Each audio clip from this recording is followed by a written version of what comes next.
What's up, everybody? Hello and welcome to Not Your Average Meta, an MTG Commander channel dedicated to bringing you decks and commanders you wouldn't normally find in your average meta.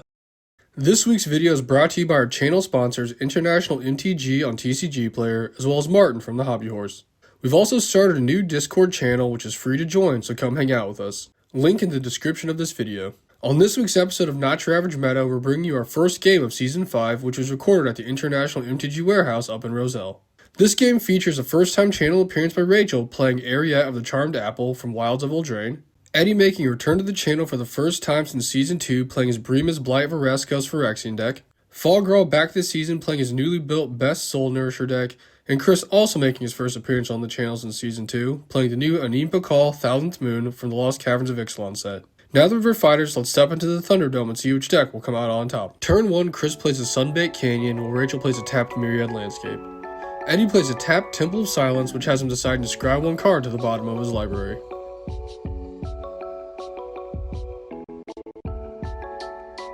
Fog plays a tapped Radiant Grove for turn and then passes to Chris, who draws and plays a Command Tower. Chris then pays 2 for an Impact Tremors before passing his turn to Rachel, who plays a Plains for a turn. She then casts Shram Senior Artificer before passing her turn to Eddie, who plays a Swamp. Fog starts his turn playing a Plains before paying 1 for a Drillwork Mole. Chris plays a Mountain for a turn and then taps out in order to cast his commander, Anim Pakal, which has each of his opponents taking 1 damage from the Impact Tremors. Rachel plays an untapped Shinedown Snow for turn, revealing a Plains from her hand. She then taps out and also casts her commander, Eriette of the Charmed Apple. She then goes to combat, swinging Shram over Chris, dealing 2 damage. Eddie plays a Tainted Field for turn before tapping out and casting a Relic of Legends. Fog plays his own Command Tower for turn and also taps out to cast his commander, Bess.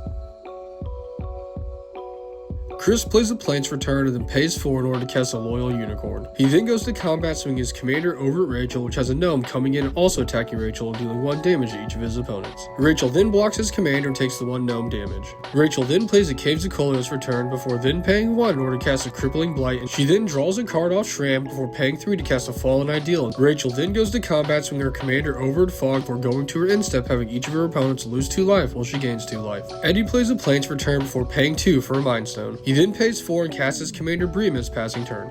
Fog draws and then casts a Selfless Savior, putting a counter onto his commander. He then pays to cast Kami the False Hope, putting another counter onto his commander, before he then pays to cast a Haywire Might, putting on another counter. Fog then goes to combat, swinging his commander over at Chris for 4 commander damage, while he swings his mole over at Eddie for 4 more damage. Chris plays a land for turn before paying 2 for an Intangible Virtue, and then an additional 2 to cast a Goblin Bombardment. Chris then goes to combat, creating another Gnome token which has him attacking Fog for 2 damage, while he swings his Unicorn over at Rachel for 4. Rachel plays a Swamp for turn and then casts an Archon of Sun's Grace. She then goes to combat, swinging her commander over at Chris for 2 commander damage, before going to her instep, draining each of her opponents for 2 life while she gains 2. Eddie plays a Plains for turn before paying to cast a Fateful Absence in order to destroy Rachel's commander. Rachel's commander then goes back to the command zone and her enchantment bounces back to her hand while she gets a Clue token. Eddie then casts an Excise the Imperfect, targeting Chris's Goblin Bombardment, which has a bombardment getting exiled while Chris incubates 2. Fog draws for turn and then plays a Forest. He then pays to cast a Rite of Harmony, and in response, Eddie casts a Soul Partition targeting his commander. Fog's commander then gets exiled to his command zone before he then casts an Experiment 1, drawing a card. He then also pays to cast a Defiant Elf, drawing a second card before passing turn. Chris draws for turn and then pays to cast Mondrake, Glory Dominus. He then pays 1 along with 4 life and sacrifices 2 of his artifact tokens in order to make Mondrake indestructible. He then plays a Plains for turn and goes to combat. The Sin has 2 gnomes entering play and dealing 2 damage to each of his opponents off the Impact Tremors. He then swings 1 gnome apiece at each of his opponents while he swings his commander over at Rachel. Fog takes his damage while Eddie and Rachel both decide to block.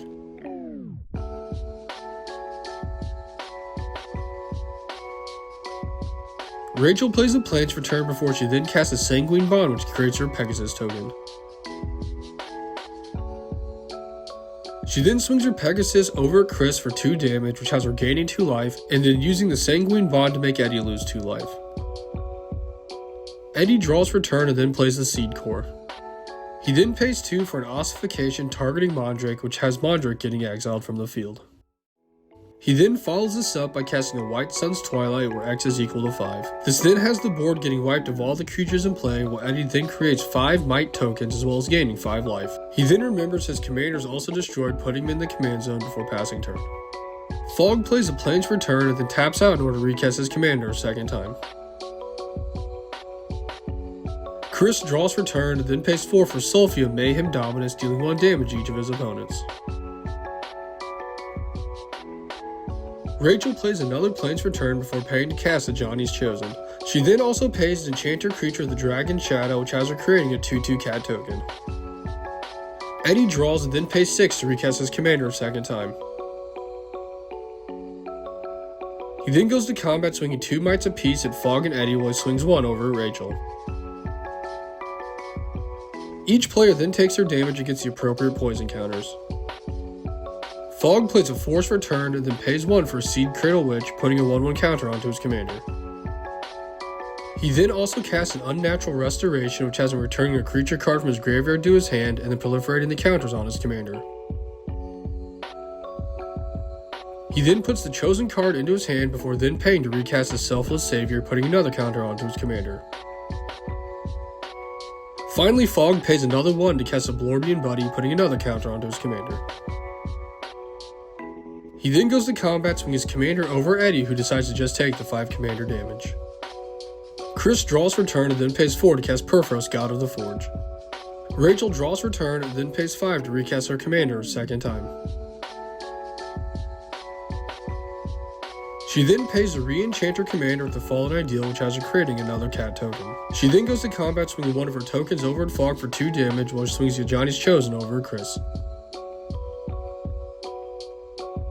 Rachel then goes to her instep, triggering her commander, having each player lose 2 life while she gains 2 life before she then shoots Eddie for 2 more damage. Eddie plays a Fetid Heath for turn before paying to crack his Mind Stone and draw a card.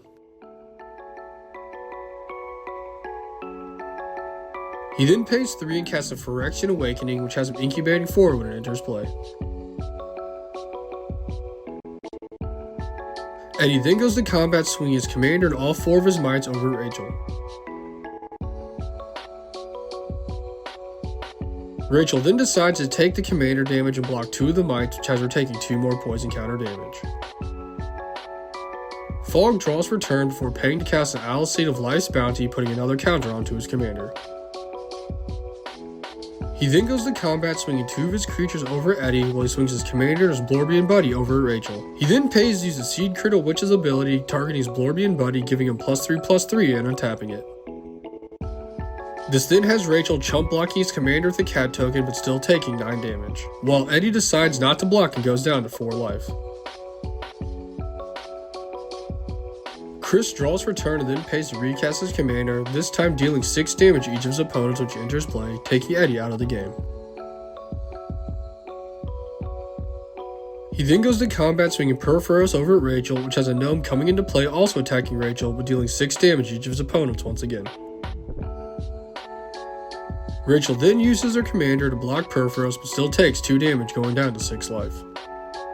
Rachel draws for turn and then pays to recast her commander a 3rd time. She then pays 2 in order to crack her clue token in order to draw a card, before then going to combat swinging her creature over at Fog who can't block, taking him out of the game and essentially giving Chris the win. She then goes to her instep, having Chris lose a life while she gains a life before she then pings Chris for an additional damage. Chris draws for turn and then goes straight to combat. Chris then goes to combat swinging Perforos over at Rachel and this time has a 4/4 angel coming in attacking, which deals 6 damage to her when she enters play. She then takes the 5 damage in the air and Chris wins the game.